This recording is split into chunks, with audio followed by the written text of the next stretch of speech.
কি খবর জামাই বাবু? এখানে পিৎজা ডেলিভারি করতে এসেছো নাকি? জামাই বাবু, তোমাকে দেখে তো গরিব ঘরের ছেলে মনে হয়, কিন্তু এতটা গরিব যে ডেলিভারি বয় হয়ে গেছো। ছি ছি ছি জামাই বাবু।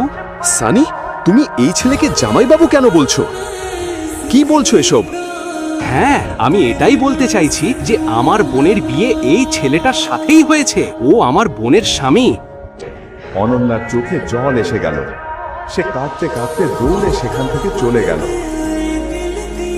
অভিনব অনন্যার পেছন পেছন বেরোতে যাচ্ছিল, কিন্তু সানি তাকে আটকে দিল। সে অভিনবের হাত ধরল। আরে জামাই বাবু, কোথায় যাচ্ছ? তুমি তো আমাদের গর্ব। এসো এসো জামাই বাবু, তোমার জন্য এই চেয়ারটা বিশেষভাবে বানানো হয়েছে। এই বলে সানি অভিনবকে সুন্দর কিন্তু বিপজ্জনক দেখতে একটা চেয়ারে বসার জন্য ইশারা করল। আরে সানি, পাগল নাকি? ও এই চেয়ারে বসতে পারে না। তুই তো জানিস এটা কার চেয়ার, তাই না? তুই চুপ কর দেবান। আমার জামাই বাবুকে কিভাবে সম্মান জানাতে হয় সেটা আমি জানি। হ্যাঁ, ও যেই হোক না কেন আমাদের বন্ধু সানির জামাই বাবু, তো ওকে তো সম্মান দেখাতেই হবে, তাই না? অবশ্যই দেখাতে হবে, কেন দেখাবো না? চিরাগের কথা শুনে দেবান ব্যাপারটা বুঝলো। সানি মনে মনে অভিনবকে শেষ করে দেওয়ার ফোন দিয়ে আঁটল। এবার এই ডেলিভারি বয়টা নিজের আসল জায়গাটা বুঝতে পারবে। এসো, তোমাকে তোমার হট সিটে বসাই। এটা তোমার জন্যই বানানো। এবার বসো। আরে জামাই বাবু, দয়া করে বসো। অভিনব চেয়ারে বসার সাথে সাথেই খুব জোরে একটা অ্যালার্ম বাজতে শুরু করলো।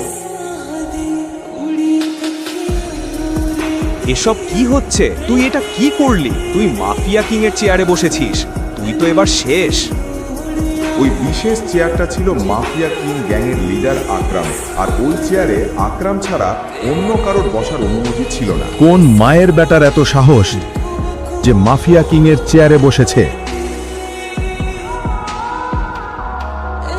স্যুট বুট পরা, হাতে দামি সিগার নিয়ে স্বয়ং আকরাম এসে হাজির হলো।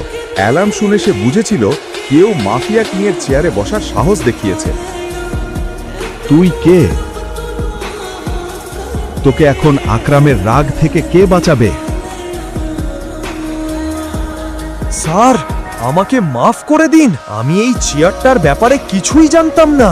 অভিনব যখন আকরামের সামনে ক্ষমা চাইছিল, তখন আকরামের চোখ আটকে গেল অভিনবের হাতের আংটায়। আংটিটার ওপর একটা বাঘ খোদাই করা ছিল। আংটিটা দেখে আকরামের মুখের ভাব হঠাৎ পাল্টে গেল।